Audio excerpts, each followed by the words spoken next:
Good morning students. स्वागत है आपका मेरे यूट्यूब चैनल पे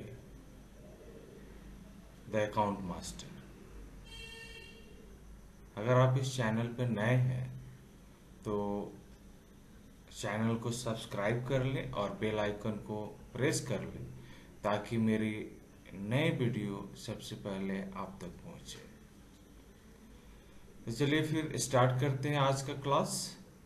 आज का लेक्चर है अकाउंटेंसी क्लास 12th के अकाउंटिंग फॉर कंपनी चैप्टर से, जिसमें हम पढ़ेंगे इशू ऑफ शेयर्स। शेयर्स कैसे इशू करते हैं, शेयर्स एक कंपनी जिसको कैपिटल रेज करना होता है तो वो शेयर्स कैसे बाजार में इशू करती है, अलॉट करती है और उनका अकाउंटिंग ट्रीटमेंट कैसे किया जाता है, ये सारा हम इस लेक्चर में जानेंगे।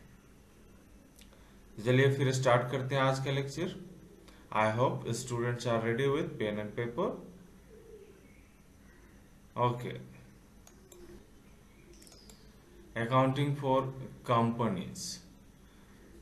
कंपनीज कैपिटल दो प्रकार से रेज करती है, एक ऑनर्स कैपिटल और दूसरा डेब्ट capital. Honours capital is related with shares and debt capital is related with debentures।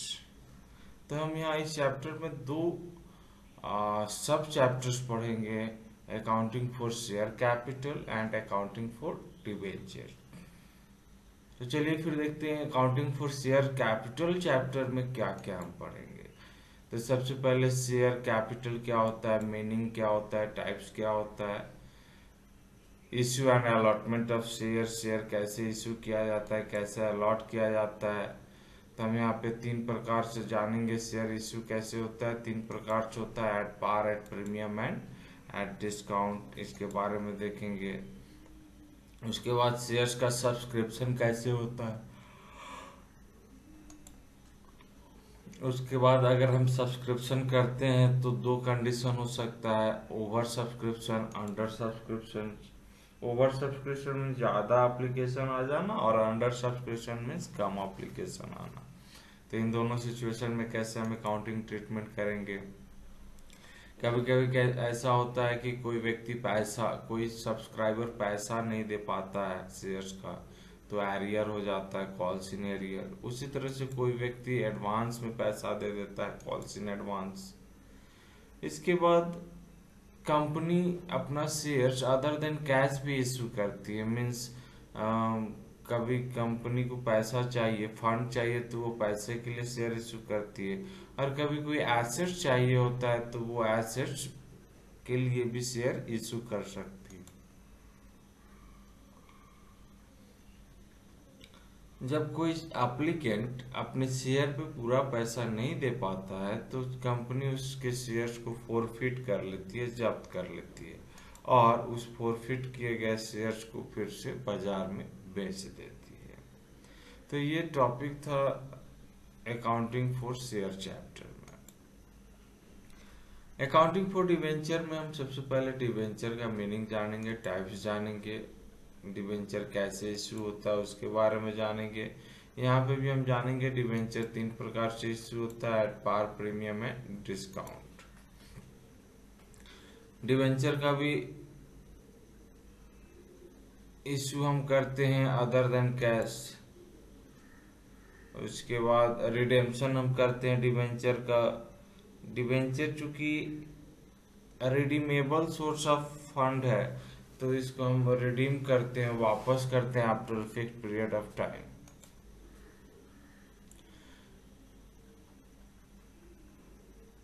Redemption हम कर सकते हैं, पहला नया शेयर या डिवेंचर इशू करके पुराने डिवेंचर को वापस खरीद सकते हैं, कैपिटल से वापस कर सकते हैं, प्रॉफिट से वापस कर सकते हैं और सबसे important methods of redemption of debenture, debenture को रिडीम करने का मेथड्स क्या क्या है।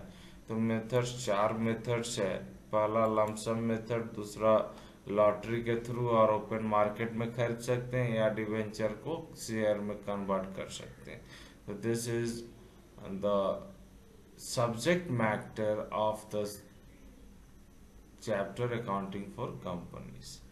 तो हम इस लेक्चर में सिर्फ अकाउंटिंग फॉर शेयर कैपिटल के बारे में देखेंगे, और नेक्स्ट लेक्चर जो है उस पे हम अकाउंटिंग फॉर डिवेंचर के बारे में देखेंगे। तो चलिए स्टूडेंट्स स्टार्ट करते हैं आज का चैप्टर अकाउंटिंग फॉर शेयर। सबसे पहले हम जानने की कोशिश करते हैं कंपनी। कंपनी क्या होता है? तो company is an artificial person created by law having separate legal entity with perpetual succession and common seal. जैसा कि हम लोग जानते हैं कंपनी एक artificial person, artificial person means man made है, created by law. Such company is created by Indian under the provisions of Indian companies act. Legal separate legal entity होता है। तो ये मीनिंग है कंपनी का। अब कंपनी के कैरेक्टरिस्टिक्स को देखते हैं। अगर इसी डेफिनेशन को हम छोटे छोटे हिस्सों में तोड़ दें, जैसे artificial person, then it is the characteristics of artificial person. Artificial person means man made person, means it is created by man, created by law. Company is created under the provision of Indian companies act. Company act के अनुसार बनाया जाता है। तीसरा, company का अपना legal अस्तित्व होता है, सेपरेट लीगल एंटिटी। कंपनी और कंपनी बनाने वाले both are different person. Company का अपना अस्तित्व होता है, कंपनी अपने अनुसार चलती है। Perpetual succession, perpetual succession means company लगातार चलते रहेगी। नए मालिक के आने से या पुराने मालिक के जाने से कंपनी के एग्जिस्टेंस को कोई फर्क नहीं पड़ेगा। And a common seal, common seal means company का अपना एक मुहर होगा जिसका इस्तेमाल जितने भी नेचुरल पर्सन इस आर्टिफिशियल पर्सन में काम करेंगे उनको इस्तेमाल करना होगा। अभी कॉमन सेल का जो कॉम्प्लेक्स रिक्वायरमेंट है वो नए एक्ट में, कंपनीज एक्ट 2013 में इसको कंपल्सरी नहीं माना गया। मीन्स आप कॉमन सेल रख भी सकते हैं और नहीं भी रख सकते हैं। Next, kinds of company. तो कंपनी 3 प्रकार की होती है। एक अनलिमिटेड कंपनी, और दूसरा limited by guarantee and limited by shares. तो company unlimited company means where the liability of owners are unlimited, and company limited by guarantee means where the liability of owners are limited to the extent of the guarantee given by the owner. Or company limited by shares, liability of the shareholders are limited to the extent of the number of shares they hold। Company limited by shares को हम लोग divide करते हैं तो 3 हिस्सों में divide करते हैं। एक प्राइवेट कंपनी, एक पब्लिक कंपनी और दूसरा 1 पर्सन कंपनी। प्राइवेट कंपनी मतलब वैसा कंपनी जो पब्लिक कंपनी नहीं है। पब्लिक कंपनी वैसा कंपनी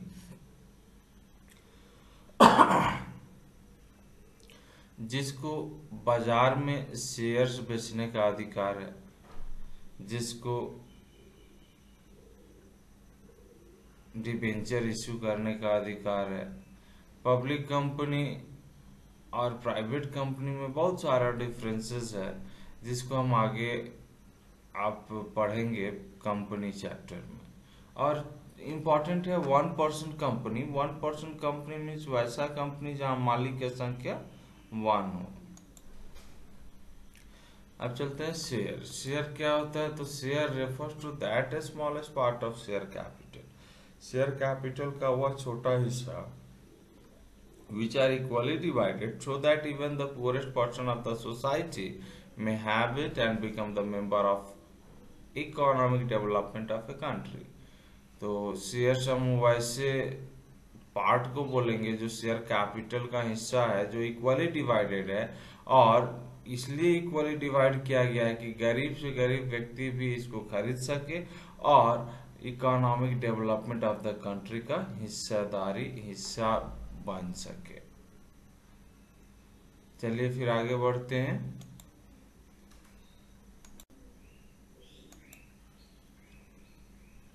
टाइप्स ऑफ शेयर। जैसा कि हम लोग जानते हैं शेयर दो प्रकार का होता है, प्रेफरेंस शेयर और इक्विटी शेयर। तो प्रेफरेंस शेयर वैसा शेयर जिसको दो प्रेफरेंस शेयर राइट होता है ओवर इक्विटी शेयर। पहला,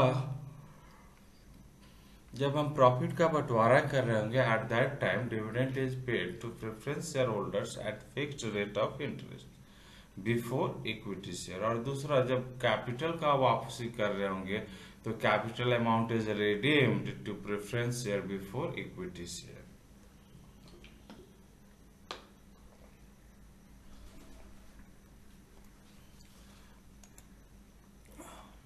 प्रेफरेंस शेयर 8 प्रकार के होते हैं।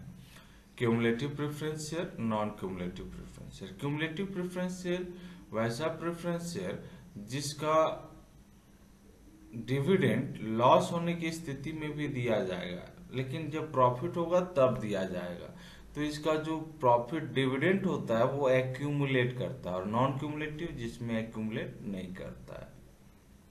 Convertible preference share, non convertible preference share. Convertible preference share वैसा प्रेफरेंस शेयर जो कन्वर्ट हो जाएगा in equity share after a period of time. Non convertible preference share which can not be converted into preference share. Participatory and non participatory preference share. Participatory preference share वैसा preference share that can participate in distribution of profit given to equity share।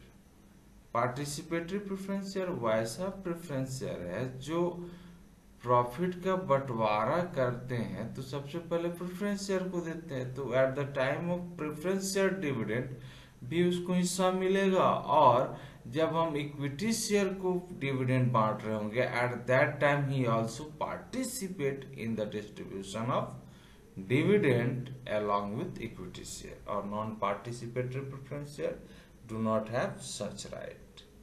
redeemable preference share and irredeemable preference share। redeemable preference share मतलब वैसा preference share जो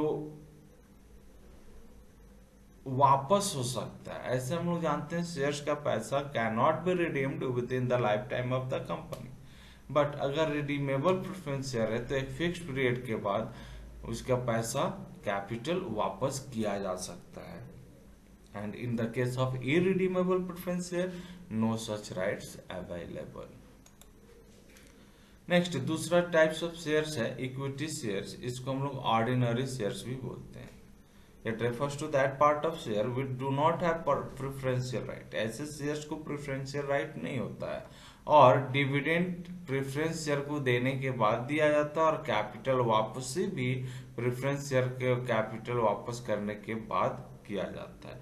यहाँ पे rate of dividend जो होता है वो फिक्स्ड नहीं होता है, जैसे कि प्रेफरेंस शेयर में होता है रेट ऑफ इंटरेस्ट फिक्स्ड होता है, और इक्विटी शेयर को वोट करने का अधिकार होता है और मैनेजमेंट में पार्टिसिपेट करने का अधिकार होता है। तो ये था टाइप्स ऑफ शेयर्स। आगे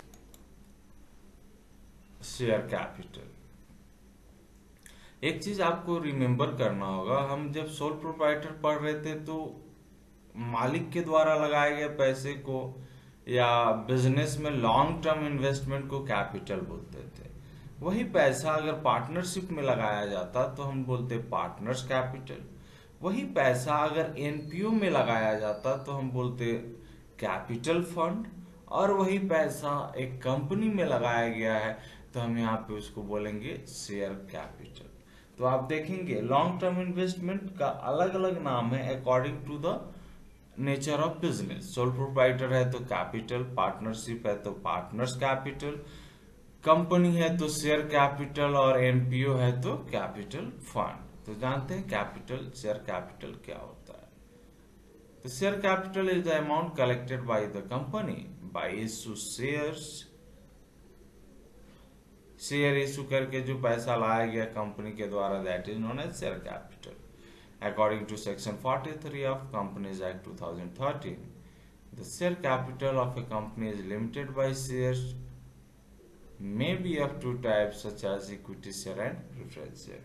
कंपनी जो शेयर इशू करके पैसे लाती है वो दो प्रकार के हो सकते हैं, इक्विटी शेयर और प्रेफरेंस शेयर, जिसके बारे में हम लोग पहले जान चुके थे. इक्विटी शेयर इशू करके जो पैसा लाएंगे इक्विटी शेयर कैपिटल, और प्रेफरेंस शेयर इशू करके लाएंगे then it is preference share capital.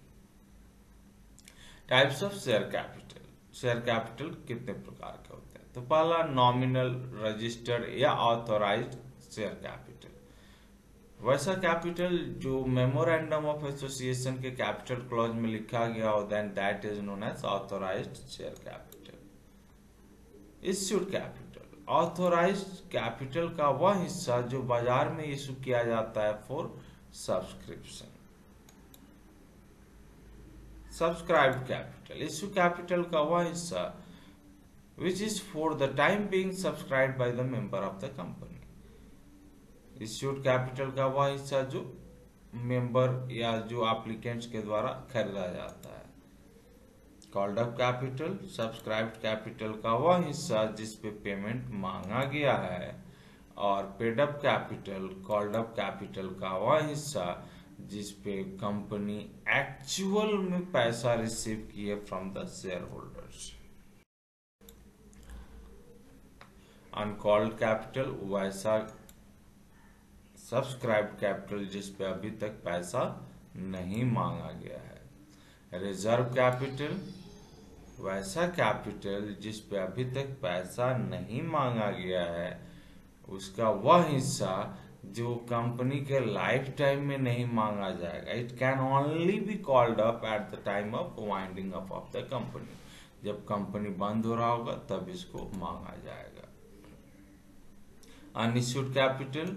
Authorised capital का वह हिस्सा जो अभी तक इशू नहीं किया गया है. जब पैसे की जरूरत होगी तब इशू किया जाएगा. अब हम लोग यहाँ पे दो टर्म जानते हैं, रिजर्व कैपिटल और कैपिटल रिजर्व. यहाँ पे टर्म का रिप्लेसमेंट है, लेकिन टर्म के रिप्लेसमेंट के साथ साथ मीनिंग में बहुत सारा अंतर है. तो कैपिटल रिजर्व और रिजर्व कैपिटल का मतलब जानते हैं क्या होता है.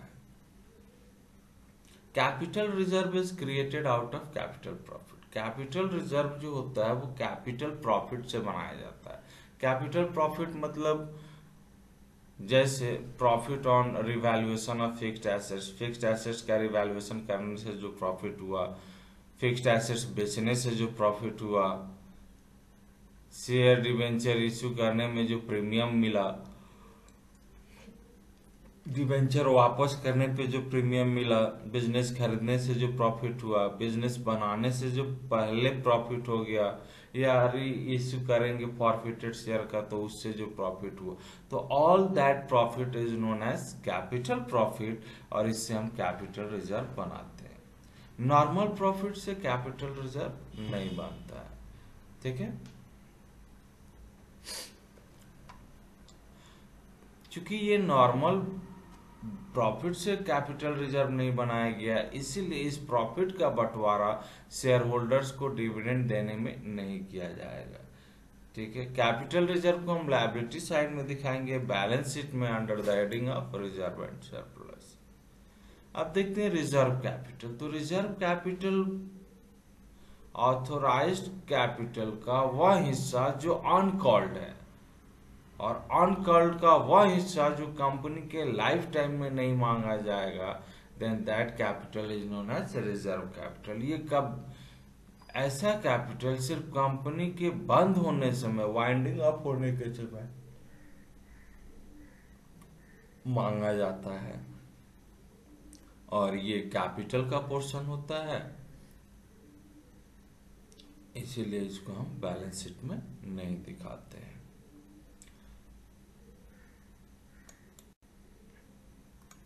नेक्स्ट आगे देखते हैं issue and allotment of share. Share का इश्यू कैसे करते हैं, शेयर का अलॉटमेंट कैसे करते हैं.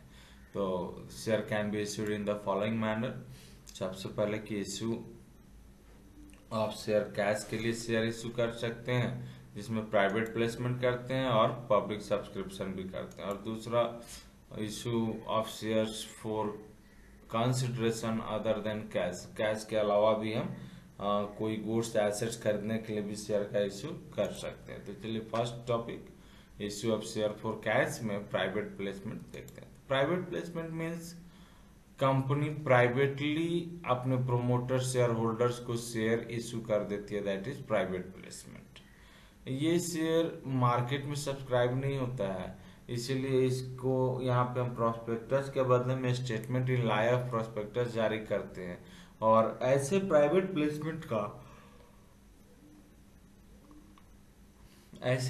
प्लेसमेंट का लॉकिंग पीरियड 3 साल का होता है। लॉकिंग पीरियड मतलब होता है कि 3 साल तक ऐसे सिक्योरिटीज का खरीद बिक्री नहीं हो सकता है। मीन्स कंपनी अगर अपने प्रोमोटर्स को प्राइवेट प्लेसमेंट किया हुआ शेयर है तो वैसे शेयर्स को 3 साल तक वह प्रोमोटर्स किसी को बेच नहीं सकता है। आइए देखते हैं टाइप्स ऑफ शेयर जो प्राइवेट प्लेसमेंट होते हैं। तो पहला sweat equity share. Sweat equity share वैसा शेयर होता है जो कंपनी अपने मैनेजमेंट एम्प्लॉयज को देती है for getting their interest loyalty through the organisation. इसका भी लॉकिंग पीरियड 3 साल का होता है। Employ stock purchase scheme and employ stock option plan, ये दो तरह के प्राइवेट प्लेसमेंट ऑफ शेयर्स होते हैं जिसमें कंपनियां अपने एम्प्लॉयज का sense of responsibility, belongingness and loyalty को अट्रैक्ट करने के लिए जारी करती है। ऐसे शेयर्स को जारी सेबी के गाइडलाइंस के अनुसार किया जाता है और इसका लॉकिंग पीरियड 1 ईयर होता है। प्रिलिमिनरी एक्सपेंसेस सबसे इंपॉर्टेंट टॉपिक है। एक प्रिलिमिनरी एक्सपेंसेस वैसा खर्चा जो कंपनी बनाने के पहले किया गया हो। Preliminary expenses are those expenses which are incurred at the time of establishment of company. Company बनाते समय जो खर्चा हुआ, all that is known as preliminary expenses. इसमें क्या क्या खर्चे आते हैं? तो वैसा खर्चा जो various document for the registration, document required था, जो डॉक्यूमेंट कंपनी रजिस्टर्ड कराने के लिए चाहिए था उसको बनाने में जो खर्चा आया, स्टाम्प ड्यूटी, रजिस्ट्रेशन फी उस डॉक्यूमेंट पे जो जमा किया गया, ड्यूटी जो ऑथोराइज कैपिटल के अगेंस्ट पेमेंट किया गया, books of account common seal में जो खर्चा हुआ कॉस्ट, एक्सपेंसेस जो प्रॉस्पेक्टस और शेयर जारी करने में हुआ, और अगर हम कोई नया बिजनेस खरीदते हैं तो शेयर जो भी हम चार्ज फीस देते हैं चार्टर्ड अकाउंटेंट या वैल्यूअर को, तो वो भी खर्चा प्रिलिमिनरी एक्सपेंसेस होता है। According to accounting standard 26, preliminary expenses are to be written off in the year which they are incurred. Preliminary expenses को उसी साल खत्म कर देना चाहिए। They should be written first from the security premium reserve account, and in the absence of such account, preliminary expenses will be written off from the statement of P&L and loss account in the same year.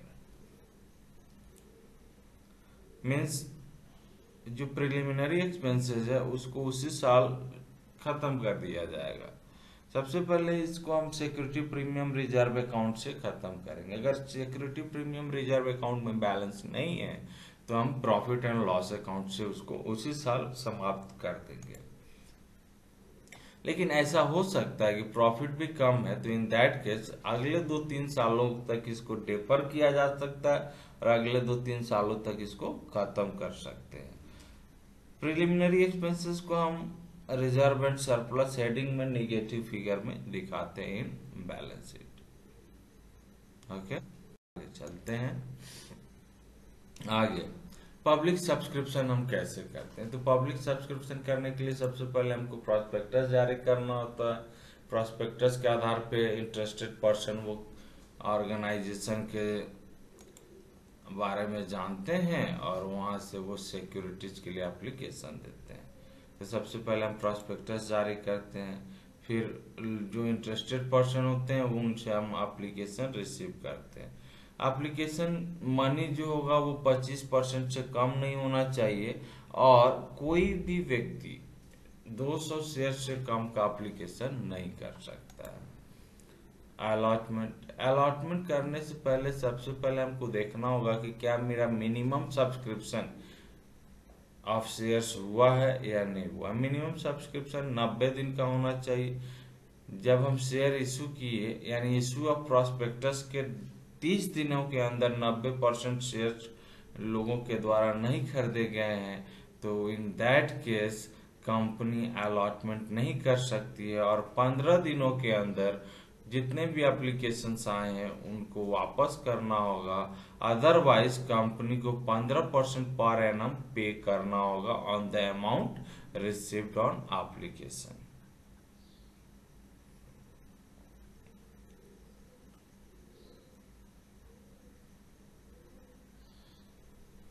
Allotment करते समय अगर over subscription हो जाता है, means जितना हम share issue किए थे उससे ज्यादा एप्लीकेशन आ जाता है, इन दैट केस अलॉटमेंट को हम प्रोपोर्शन बेसिस में, प्रोराटा बेसिस में अलॉट करेंगे, और minimum 100 share shall be allotted to qualified applicants.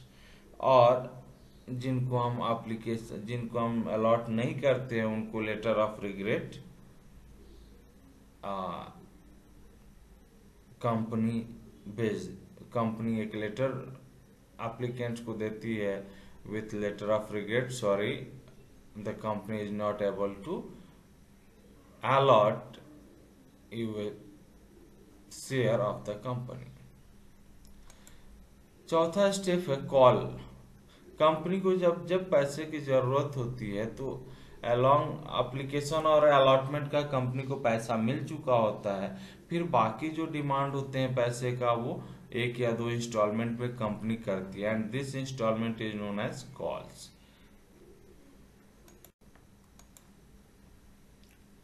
अब देखते हैं जर्नल एंट्री। शेयर इशू करते हैं तो क्या जर्नल एंट्रीज किया जाता है। The following journal entries are made by the company on the issue of shares.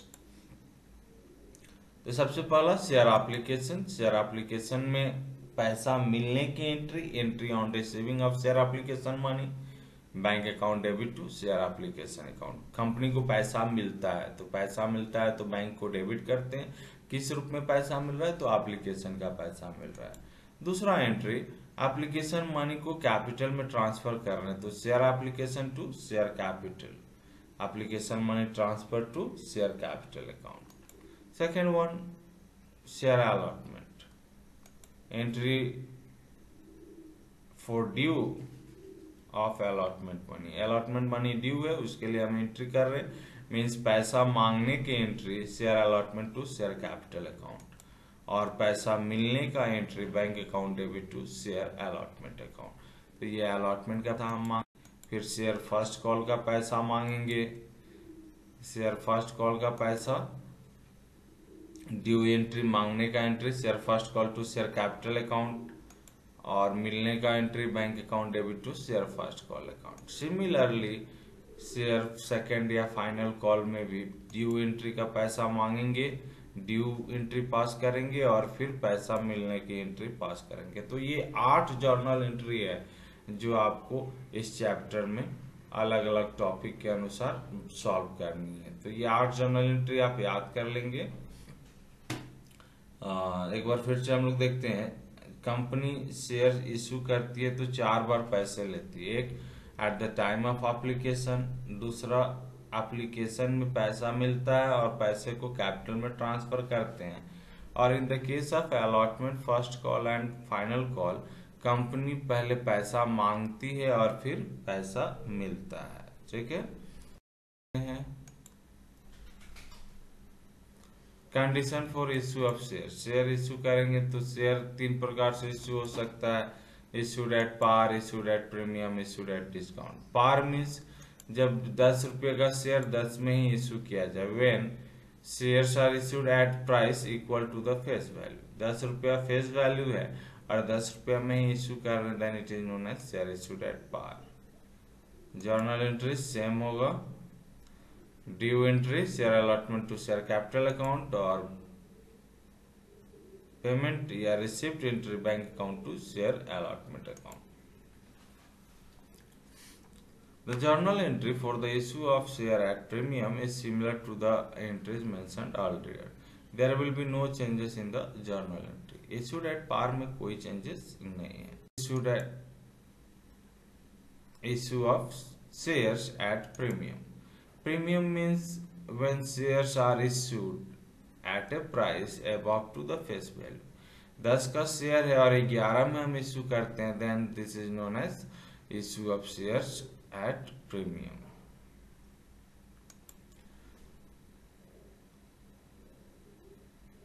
Premium on issue of share, जो प्रीमियम में हम पैसा शेयर इशू कर रहे हैं तो premium amount is a capital profit.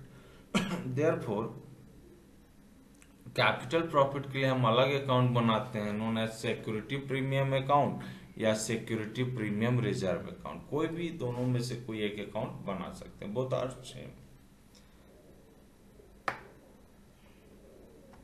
Security premium capital profit होता है, लायबिलिटी होता है, इसलिए हम बैलेंस शीट में रिजर्व एंड सरप्लस हेडिंग के अंतर्गत दिखाते हैं.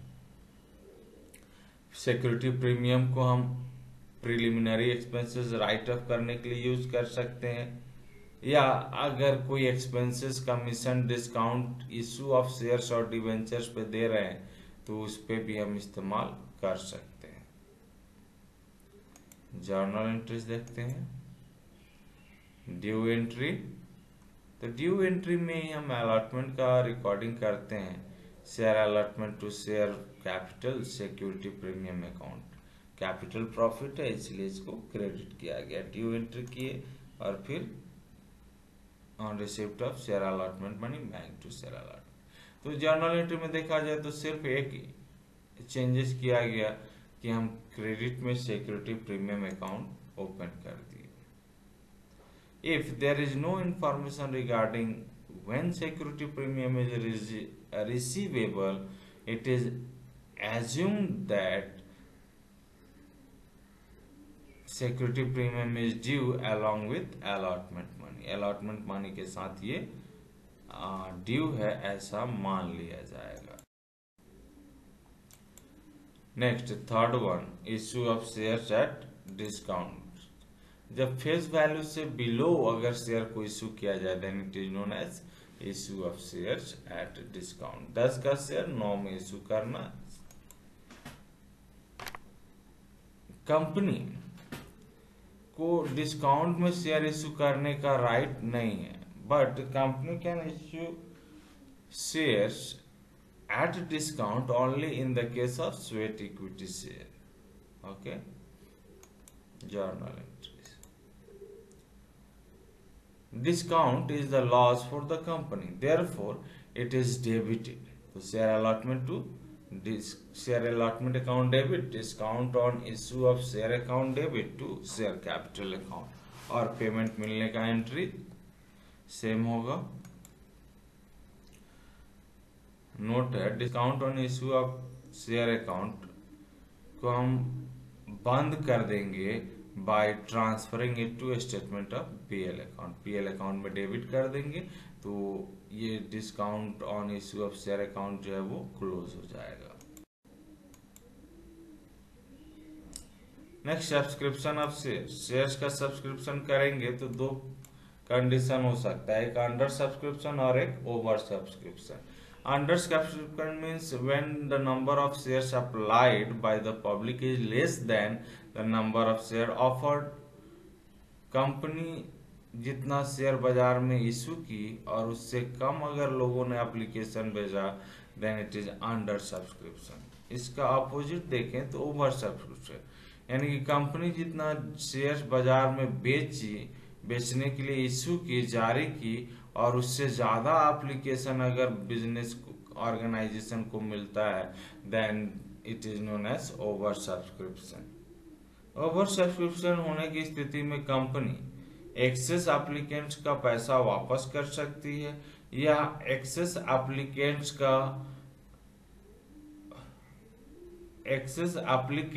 को रेशियो के आधार पे डिवेंचर शेयर्स का अलॉटमेंट कर सकती है, that is known as pro rata allotment. Pro rata allotment means सभी एप्लीकेंट्स को शेयर दिया जाएगा as per their applications, journal entries. ये मान के चलते हैं कि एप्लीकेशन में हमको ज्यादा पैसा मिला, तो हम जितना ज्यादा शेयर पे पैसा मिला उसको हम वापस कर देंगे। तो व्हेन एक्सेस मनी रिफंडेड, तो पैसा मिलने का एंट्री था बैंक टू शेयर एप्लीकेशन, उसका उल्टा एंट्री कर देंगे तो पैसा वापस करने का एंट्री हो जाएगा share application to bank account.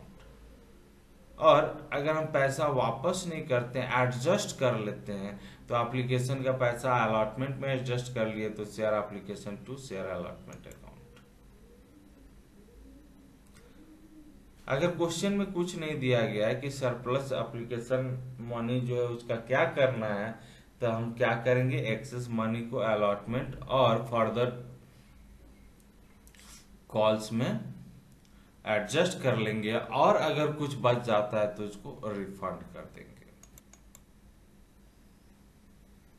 Calls in arrear. Calls in arrear means if some shareholders fail to pay the amount of allotment or call money when it becomes due, then it is known as calls in arrear। जब कोई share holders allotment या call का पैसा देने से चूक जाता है तो वैसे ड्यूज को कॉल्स इन एरियर कहा जाएगा।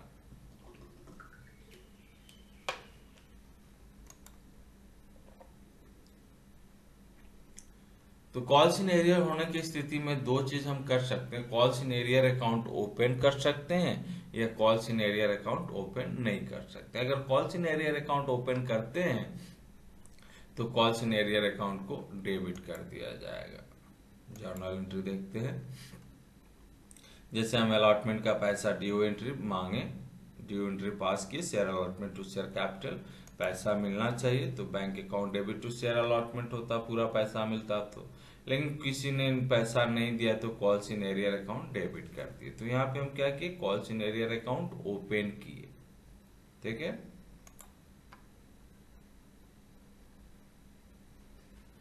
Same entries will be repeated for calls. ये अलॉटमेंट का एंट्री हो गया, फर्स्ट कॉल का भी एंट्री होगा, फाइनल कॉल का भी एंट्री होगा। तो जहां पे भी पैसा नहीं मिलता है calls in arrear account open करेंगे। ठीक है, ऑन रिसिप्ट एंट्री में।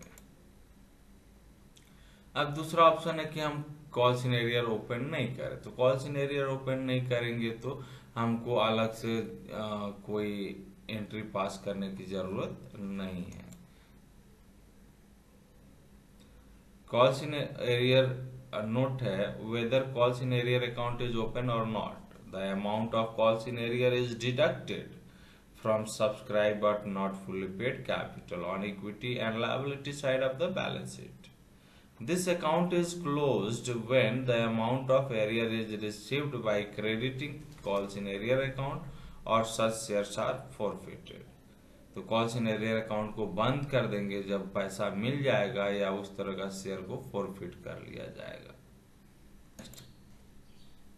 Calls in advance. Calls in advance means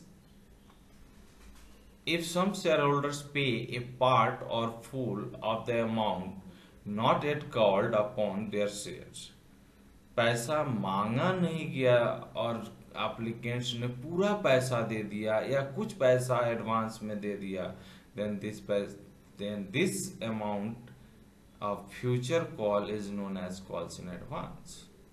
calls in advance के लिए हम लोग एक नया अकाउंट खोलेंगे और एडवांस मनी को हम उसमें क्रेडिट कर देंगे। तो जर्नल एंट्री देखते हैं, due entry, share allotment to share capital account, पैसा मिलने का entry bank account to share allotment account. चूंकि एक्स्ट्रा पैसा मिला है इसलिए calls in advance account credit करेंगे। फिर फर्स्ट कॉल का पैसा मांगे, फर्स्ट कॉल का पैसा मिला, पैसा जो मिलेगा तो जो व्यक्ति अलॉटमेंट में पैसा दे चुका है वो फर्स्ट कॉल में पैसा नहीं देगा, तो उसके पैसे को हम एडजस्ट कर देंगे by debiting calls in advance. Clear है? तो कॉल्स इन एडवांस अकाउंट जो है वो स्वतः अपने आप खत्म हो जाएगा अगर हम उस शेयर पे पूरा कॉल्ड कर लेते हैं मनी। तो अगर फिर भी बच जाता है तो it is liability for the company and shown under the current liability in the balance sheet.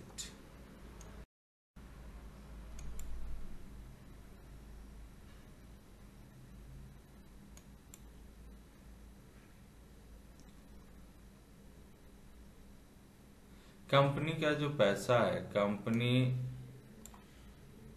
कैसे लेती है, तो एक सिंगल इंस्टॉलमेंट में ले लिया, यानी कि 10 रुपये का शेयर है, आप 10 रुपया पूरा का पूरा आप ही दे दीजिए और एक ही साथ में आप 10 रुपया दीजिए और शेयर लेके चले जाइए। दूसरा है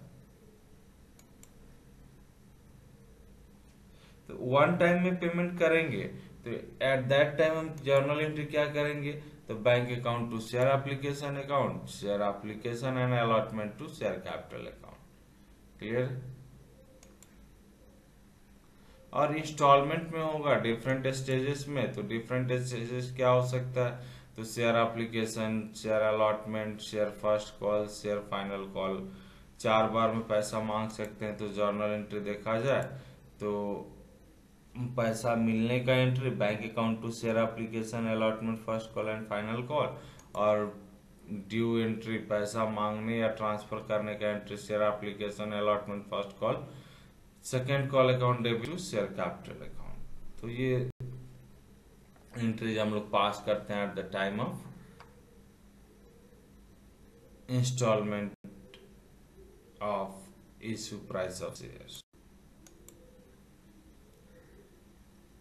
अब शेयर का इशू करना, issue of shares for consideration other than cash. Cash issue के बिसाइड भी हम बहुत सारा सिक्योरिटीज को इशू करते हैं अदर देन कैश। तो हम जर्नल एंट्री देखते हैं, issue of shares to promoters and writers को हम अगर शेयर देते हैं तो कैसे जर्नल एंट्री पास करते हैं, तो इनकॉर्पोरेशन कॉस्ट या फॉर्मेशन कॉस्ट या underwriters commission account debit to share capital account. इस एंट्री को पास करके हम शेयर इशू कर दिए। दूसरा, अगर हम कोई एसेट्स खरीदते हैं तो उसके लिए भी हम शेयर इशू कर सकते हैं। तो एसेट्स के लिए हम जब एसेट्स खरीदे तो जर्नल एंट्री पास किए sundry assets to vendor account, यानी एसेट्स का नाम और बेचने वाले का नाम। जैसे मशीन खरीदे तो machinery account debit to Tata company से खरीदे टाटा कंपनी अकाउंट। अब टाटा कंपनी को हम शेयर दे देंगे, share issue to vendor, vendor account debit to share capital.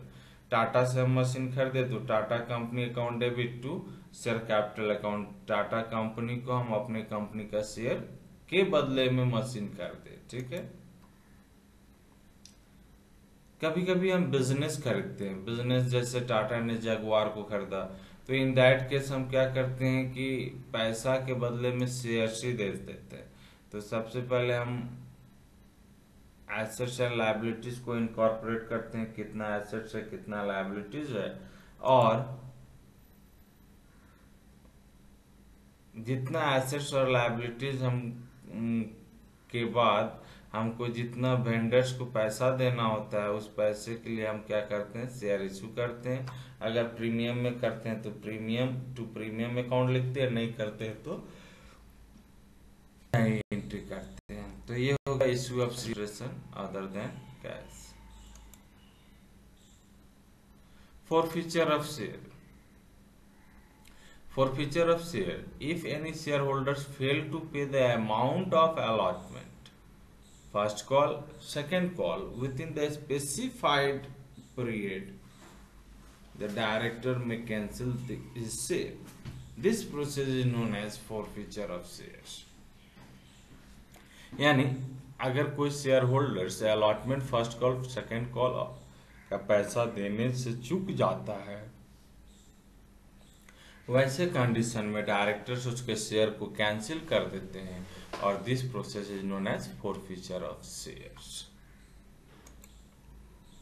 Journal entry, अगर हम शेयर इशूड एट पार है तो क्या जर्नल एंट्री पास करेंगे, तो share capital account debit to share allotment first call final call to share forfeiture account. यहाँ पे एक चीज समझने वाली बात है, जर्नल एंट्री को अच्छे से समझिए यहाँ पे शेयर पे पैसा मिला तो हम एंट्री पास किए थे share application allotment to share capital account. Clear. तभी हम उसको कैंसिल कर रहे हैं तो शेयर कैपिटल को डेबिट कर दिए। अब यहाँ पे allotment first call final call account credit किया गया, तो यहाँ पे उसी अकाउंट को लिखेंगे जिस पे पैसा ड्यूज है। पैसा मिल गया है तो नहीं लिखेंगे, जैसे शेयर एप्लीकेशन का पैसा मिल गया इसलिए यहाँ शेयर एप्लीकेशन नहीं लिखा हुआ। अगर अलॉटमेंट का भी मिल गया रहता, फर्स्ट कॉल का भी मिल गया रहता तो नहीं लिखते। सिर्फ जो पैसा इफ नॉट रिसीव्ड वैसे ही अकाउंट को यहाँ पे लिखेंगे। एंड द डिफरेंस अमाउंट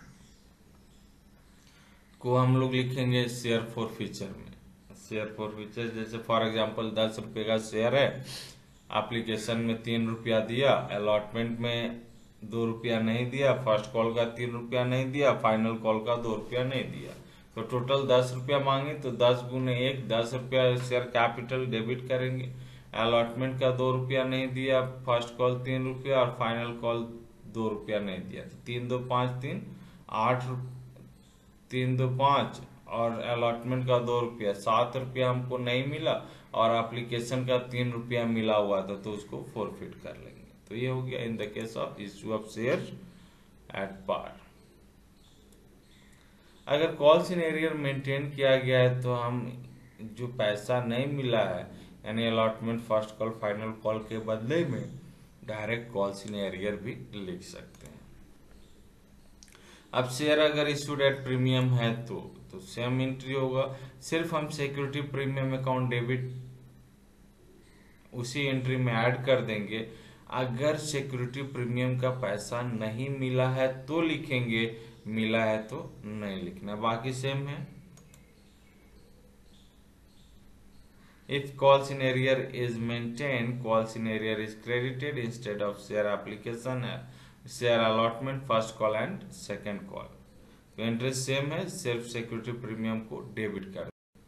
तीसरा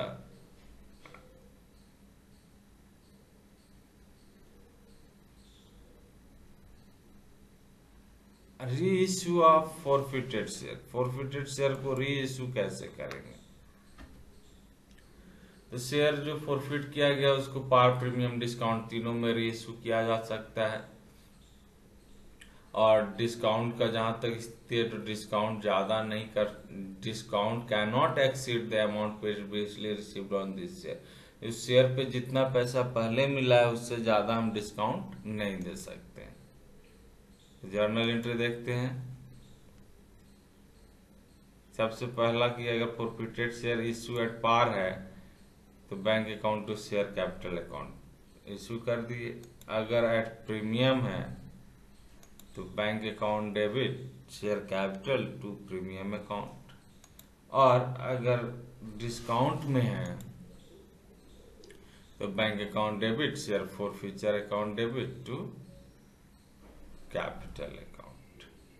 तो ये री इश्यू का एंट्री। और री इश्यू करने के बाद शेयर फॉर फ्यूचर अकाउंट में जितना भी पैसा बचेगा that should be transferred to capital reserve account, the credit balance, the balance left in share forfeiture account after reissue of forfeited share is a capital gain and is to be transferred to share capital reserve account।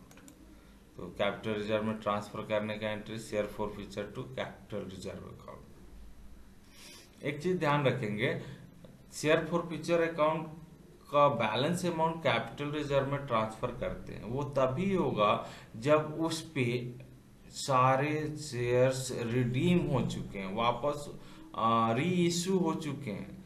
वैसे securities का share forfeiture account का पैसा ही capital में transfer होगा जो री issue हो चुके हैं। अगर कोई शेयर री इश्यू नहीं हुआ है तो उसके पैसे को हम कैपिटल रिजर्व में ट्रांसफर नहीं करेंगे। So in the case when all forfeited shares are not reissued, then only proportionate amount should be transferred to capital reserve। जैसा अभी हम बताएं कि सभी forfeited शेयर रीइश्यू नहीं किया गया है, तो जो forfeited शेयर रीइश्यू किया गया है उसी पार्ट का बचा हुआ पैसा कैपिटल रिजर्व में प्रैक्टिकल क्वेश्चंस देखते हैं। ये आपका चैप्टर था प्रैक्टिकल क्वेश्चंस। पहला क्वेश्चन है Singh limited issued 10,000 preference share of ₹10 is payable as ₹2.50 on application, ₹3.50 on allotment, ₹2 on first call and rest on second and final call. All shares were subscribed, allotment of shares were made and all monies dues were duly received. Past necessary journal entries in the book of Singh Limited. तो यहाँ पे आप देखेंगे कि simply जो 8 journal entry बताया गया था एप्लीकेशन का, ड्यू एंट्री, पैसा मिलने का एंट्री, ट्रांसफर करने का एंट्री, अलॉटमेंट का ड्यू एंट्री, पैसा मिलने का एंट्री, फर्स्ट कॉल का ड्यू एंट्री, पैसा मिलने का एंट्री, सेकंड कॉल का ड्यू एंट्री, पैसा मिलने का एंट्री। तो ये चार कॉल्स हैं और चारों पे 2-2 एंट्री, 8 एंट्री हम पास करेंगे। That is the answer. Second question, issued at premium है तो सेम वही 8 एंट्री पास करेंगे। इश्यूड एट डिस्काउंट है, वही 8 एंट्री पास करेंगे। सिर्फ at the time of allotment premium में हम प्रीमियम वाला entry add, security premium add कर देंगे और यहाँ discount on issue of shares add कर देंगे। एंट्री सेम होगा। ओवर सब्सक्रिप्शन में क्या है कि क्वेश्चन है Singh limited issued 10,000 shares of ₹10 is payable as ₹2.50 on application, 3.50 on allotment, 2 on first call and rest on final call. Application were received for 2,000 shares. Allotment were made on pro rata basis. All money dues were duly received. 10,000 share issue किया और 12,000 application आया, that is over subscription. और कहा जाता है कि वैसे पैसे का अलॉटमेंट प्रोराटा बेसिस में करेंगे, मतलब पैसा वापस न करेंगे, पैसे को हम आगे लेंगे। कॉल सिनेरियर, सादेव लिमिटेड ने 2,000 शेयर्स इश्यू किया, ₹3 एप्लीकेशन, ₹2 अलॉटमेंट, ₹2 फर्स्ट कॉल और बाकी फाइनल कॉल में सभी शेयर्स बिक्री हो गए और सभी मनी मिल गया except mister Sharma ji and Verma ji जो 300 और 500 शेयर होल्ड करते थे, fail to pay first call and second call money. तो कॉल सिनेरियर फर्स्ट कॉल में होगा शर्मा जी का और वर्मा जी का, और सेकेंड कॉल में भी होगा शर्मा जी और वर्मा जी का। तो कॉल सिनेरियर दोनों को जोड़ के एक ही बार दिखाएंगे, 3 और 2 500 share, 500 share. Calls in advance, similarly advance भी हो सकता है। फॉरफीचर, जो कॉल सिनेरियर होता है उसको कंपनी फॉरफिट कर लेती है, और री इश्यू ऑफ शेयर्स। तो ये आपका प्रैक्टिकल क्वेश्चंस है। इसको अगर आप सॉल्व कर लिए, कोई डाउट नहीं होता है, तो आप ये ऐसा मान सकते हैं कि इस चैप्टर को आप अच्छे से। आई होप ये लेक्चर आपके लिए बहुत ही हेल्पफुल होगा। Thanking you.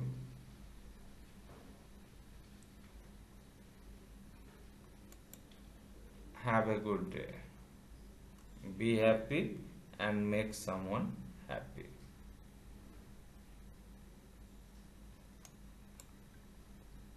Thank you.